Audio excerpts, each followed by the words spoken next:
ننتحر. هو ده اللي احنا هنعمله في الايام اللي جايه. باقي ايام على انتخابات رئاسه الجمهوريه، وعشان كده احنا بنحاول نكشف حقائق عن المرشحين للرئاسه عشان نختار اختيار سليم، عشان الشعب يختار اختيار سليم. احنا عانينا كتير سنين طويله من فساد وكلاب وذل ومهانه وجوع وفقر ومرض. بايدينا هنرجع اللي فات او هنلاقي مستقبل مشرق لينا كلنا ولاحفادنا ولوطننا. النهارده معانا مرشح الاخوان دكتور محمد مرسي. هنشوفه بيقول ايه، عايزينكم تسمعوه كويس، لانه هيقول لنا النهارده مين هو اللي هيحكم مصر بالفعل لو هو نجح وبقى رئيس. في مصر هيبقى فيها. طب واذا مجلس شورى الجماعه اصدر قرار وهو رئيس يقدر يتراجع عنه؟ يعني ايه؟ يعني اذا خدوا قرار في لن يحدث هذا. هذا افتراض غير موجود، افتراض جدلي تخيلي لا يمكن ان يكون موجودا، يستحيل ان يحدث هذا. وهل اصدر مجلس شورى الجماعه قرارا يلزمني انا في الحزب شيء؟ لم يحدث ولا يمكن ان يحدث. استنوا شويه، احنا سمعنا المشهد دوت بيقول فيه ايه، وقال ان هو عضو وهو كمان في الجماعه. يعني اللي يمشي على المهندس خيرت الشاطر يمشي عليه وعلى اي عضو في الجماعه، واحنا مش هنرد عليه. احنا هنسيبه هو يرد على نفسه. اسمعوه ونرجع تاني. الاستقالة انا رشحت نفسي تنفيذا لاوامر الجماعه. يعني من اول لحظه بقول لك انا رجل تابع للجماعه. انا الجماعه عينتني اختارتني رئيسا للحزب في المرحله الانتقاليه، وطبقا للائحه الحزب اللي اتقدمت لجنه الاحزاب مكتوب فيها كده. لكن هذه الاراده الاولى، هذه الخطوه يعني كان ممكن يرفض. مين اللي يرفض؟ المهندس خيرت الشاطر. هل اذا قرر مجلس شورى الجماعه اللي هو فيها يقول له قرار يرفضه؟ ما العمل الجماعي معناه ايه؟ ما معنى طب الا اذا كان لديه. ما يقدرش يرفض قرار الجماعه. امال العمل الجماعي ايه؟ يعني بمعنى اصح ان القرار ينفذ حتى لو انت رافضه. يعني بمعنى اصح ان الرئيس هياخد اوامره من المرشد. بس مش هو ده بس الاعتراف، ده جزء منه. نسمع بقية كلامه ونرجع مع بعض. في مصر هيبقى فيها. طب واذا مجلس شورى الجماعه اصدر قرار وهو رئيس يقدر يتراجع عنه؟ يعني ايه؟ يعني اذا خدوا قرار في لن يحدث هذا. هذا افتراض غير موجود، افتراض جدلي تخيلي لا يمكن ان يكون موجودا، يستحيل ان يحدث هذا. وهل اصدر مجلس شورى الجماعه قرارا يلزمني انا في الحزب شيء؟ لم يحدث ولا يمكن ان يحدث. الله، ارسى في حته بقى يا عم مرسي، شويه يمين وشويه شمال، مش هينفع كده. نسمع كلامه تاني ونرجع مع بعض. لانه كما قلت انا في تدشين الحزب منذ اليوم الاول، نحن اصحاب مشروع واحد، الحزب والجماعه، واصحاب هدف واحد، ولنا رؤيه واحده. الحزب والجماعه ليهم رؤيه واحده، وبما ان الحزب منبثق عن الجماعه، يبقى الجماعه هي اللي ليها سلطه اتخاذ القرار، ممثله في المرشد العام ومكتب الارشاد. اتخاذ القرار وفرضه على القياده الاقل المنبثقه من القياده الكبرى. نسمع تاني ونرجع مع بعض. جماعه الاخوان المسلمين لها قياده ومجلس شورى يعبر برلمان الجماعه، وحزب الحريه والعداله له هيئه عليا، وهذه الهيئه العليا هي برلمان الحزب. وبالتالي إذا الهيئات العليا، المجالس العليا، القيادة العليا قدرت موقف فالجنود يتبعوا. ونحن نرى خيرا كثيرا جدا في أبناء الحزب وأبناء الجماعة في اتباعهم هذا القرار، وسوف تثبت الأيام القليلة القادمة صحة ما أقول عندما يتوجه الجميع لدعم مرشح الإخوان، مرشح الحزب والجماعة. سمعنا كويس، جنود يتبعون. كلنا دخلنا جيش وعارفين ايه اللي بتمثله كلمة جنود. تنفيذ الأوامر بالحرف من القيادة بدون نقاش ولا جدال. هو دوت معنى كلمة جنود يتبعون. هو ده معنى كلمة الجنود اللي قالها مرسي. يعني لو نجح مرسي او الشاطر او محمد حتى، معناها ان هو المرشد هو القائد، المرشد هو الزعيم، المرشد هو الرئيس.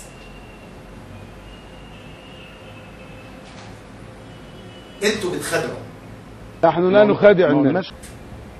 لا، انتوا بتخدعوا الشعب وبتكذبوا وبتخونوا كل اللي يعارضكم. بص في المراية دي، شوفوا حقيقتكم البشعة، شوفوا انتوا بتعملوا ايه. دكتور محمد مرسي تحدث بلغة واضحة جدا عن ان في اهداف امريكية واهداف للكيان الصهيوني، وان هذه الاهداف لا تريد لمصر الخير ولا تريد لمصر الاستقرار، وان من يدعو وانا ادعو المشاهد ان هو يرجع فعلا صيت، ان من يدعو لتأجيل الانتخابات ولا من يدعو للدستور اولا يضر بالمصلحة المصرية ولا يريد بمصر الخير. السياق واضح الوضوح كله. لا واضح، لكن لم يقل انه اذناب الصهيونيه. لا لم يكفرهم. لا لم يخرجهم. انظروا ايها الاخوه الى ما يقال، انظروا الى ما يقال من ان الامن في مصر في خطر، وان الانتخابات اذا جرت فهناك دماء ستسيل ولا بد من التأجيل. الصهاينة وأذنابهم نقبل بصدر رحب أي انتقاد، ولكننا أيضا لا نقبل التجريح والتخوين. مهم جدا أن نتفق على أننا في بلد واحد وفي وطن واحد، وأننا نريد أن نعبر بهذا الوطن إلى بر الأمان. طب ما أنتم خونتم كمان. لم نخون. يعني عندما قلت من يريدون الدستور أولا، يعني ألم تقول أنهم صهاينة وأنهم هذا هو الخبر المكذوب. هذا هو الخبر يعني حضرتك الليلة انظروا أيها الإخوة إلى ما يقال، انظروا إلى ما يقال من أن الأمن في مصر في خطر، وأن الانتخابات إذا جرت فهناك دماء ستسيل ولا بد من التأجيل. الصهاينة وأذنابهم من أذناب النظام الساقط يريدون أن يلتقطوا الأنفاس، يريدون وقتا ليعيدوا ترتيب أوراقهم. لا تعطوهم هذه الفرصة أبدا.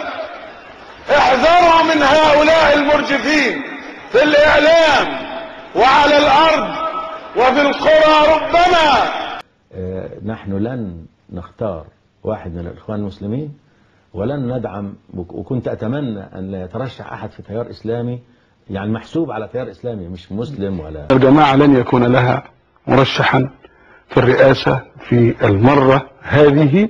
هل لازلتم عند موقفكم أنكم لن ترشحوا أحدا لهذه الانتخابات؟ نعم، عند نفس الموقف لن نرشح أحد من الإخوان المسلمين.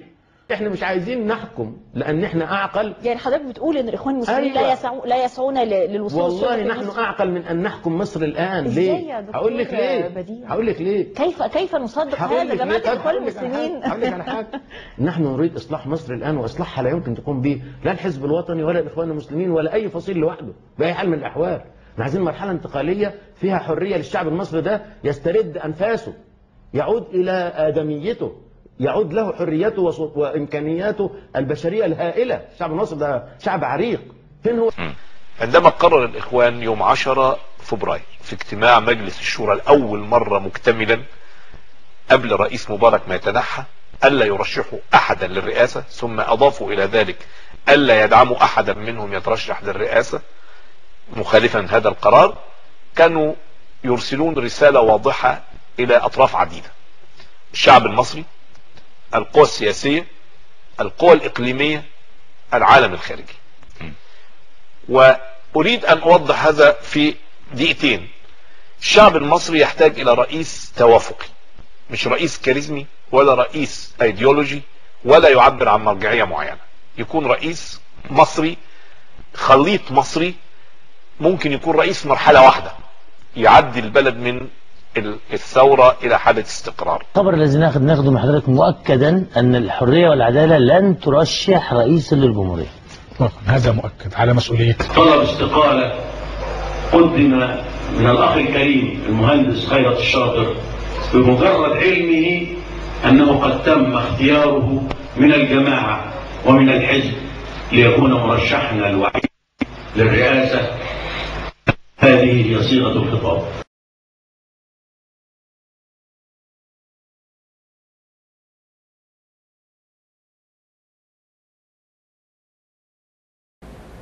هم دول الإخوان، هم دول الإخوان بسياستهم الملتوية الواضحة لينا. سياستهم النفاق والكذب والخداع.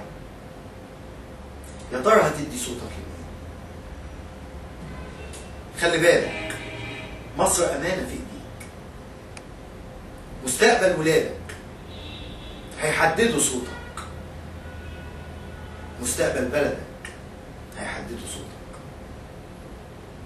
لو عاوز تتعالج من الأمراض اللي تسبب لنا فيها مبارك المخلوع، فكر قبل ما تدي صوتك. لو عاوز تشبع وما تجوعش، فكر قبل ما تدي صوتك. لو عاوز ولادك يتعلموا تعليم كويس، فكر قبل ما تدي صوتك. مصر